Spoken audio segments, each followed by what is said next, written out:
15. Clues and landmarks. In the morning, Natalie rubbed her sore shoulder, then gingerly crouched, and with one hand searched her closet floor for the cane she had heaved in there. "I'll be in the lobby," Bree said, "unless you need help." Natalie looked up. "Thanks," she responded, still amazed at the overnight change in her roommate. Her fall down the stairs must have jarred loose a chunk of sympathy, Natalie thought. But there was a change in Natalie, too.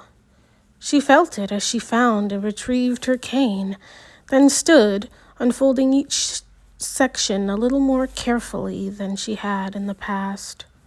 At breakfast, everyone made a big fuss over Natalie's accident and peppered her with questions and offers of help. Shall I dish out the scrambled eggs for you?" Sheldon offered. JJ's voice. "Were you scared?" Do you want your toast buttered?"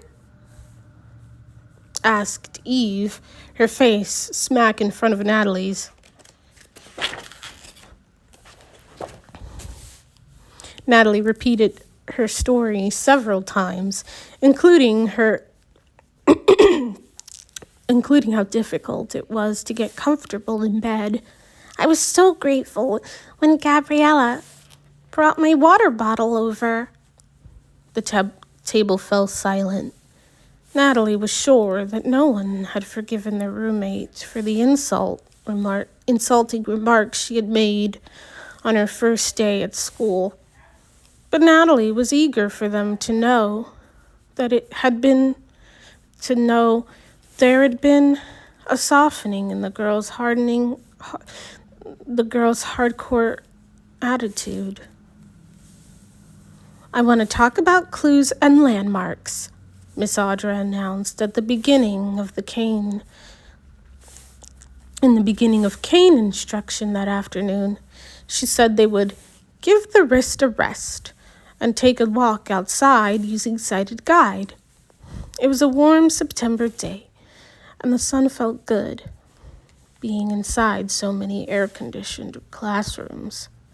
Now, a clue is something that may or may not be there to help you find your way, whereas a landmark never moves, Miss Audra explained.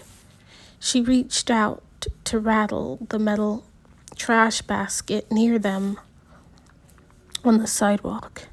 "This trash basket is a clue.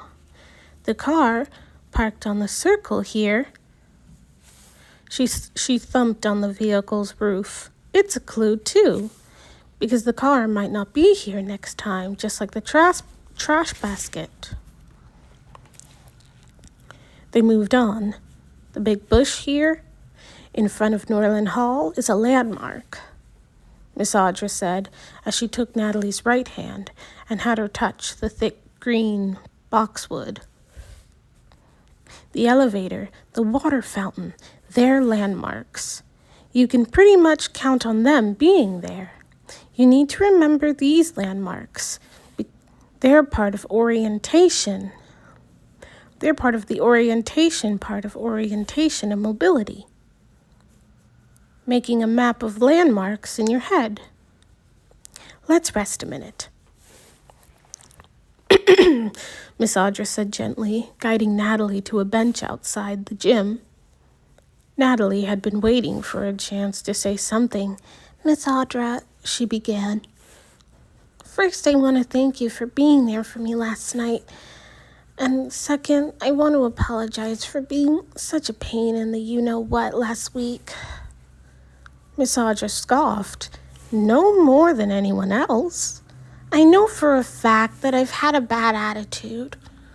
I guess I'm a little angry at what's happening, and I'm frustrated with a lot of the things that I had to learn, with a lot of the things I have to learn."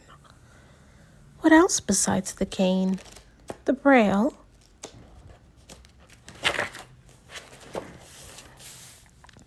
Definitely the Braille. Although I do understand the need for it, I was thinking about other things like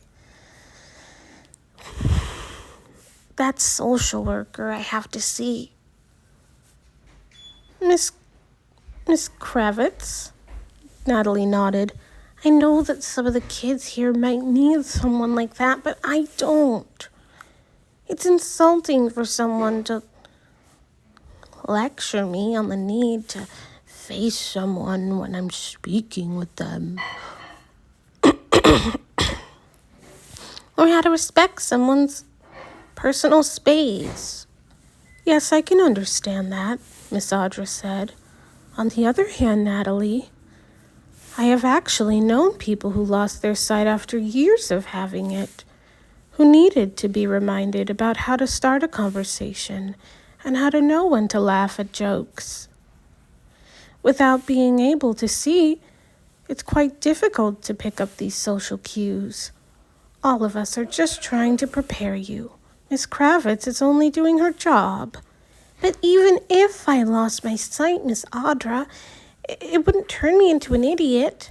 Well, that's a little harsh, Natalie, because you know blind people aren't idiots. Natalie winced. That's not what I meant. But that's what you implied, Miss Audra said. Sorry, I didn't mean it that way. Be careful what you say then. And remember, sometimes you just have to go with the program here. Try not to take everything so personally. You're a very bright young lady, Natalie. Just look at what you've accomplished these past 2 weeks. Yeah, I nearly killed myself falling down the stairs.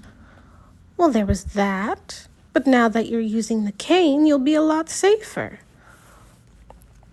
Once you put your mind to it, you'll pick up the technique very quickly. In fact, I'd like you to try to earn the Forestville Pass. The what? The Forestville Pass?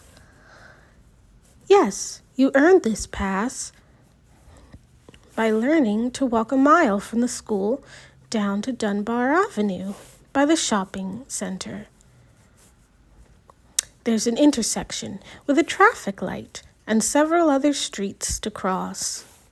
Once you have the pass, you're free to visit the shopping center on your own whenever you like in your free time. A whole mile? Natalie asked, doubtfully. Alone? Yes. Now that she thought about it, there weren't many times when Natalie was ever truly alone. It seemed she was always with someone at school, in the car, in the house, in the barn. Had it always been that way? But alone in Baltimore? Walking to a shopping center? What if she got lost? What if someone was mean to her? What if someone tried to steal her pocketbook or make her get into a car? It seemed crazy and irresponsible for Miss Audra to even suggest it. I'd be too afraid, she told Miss Audra, and that was the truth. The absolute rock-bottom truth. Trust me, it's not as hard as you think, Miss Audra told her. Natalie turned away. Easy for her to say, she thought. Really, Natalie? Miss Audra's voice seemed so matter-of-fact. You can't live in fear the rest of your life.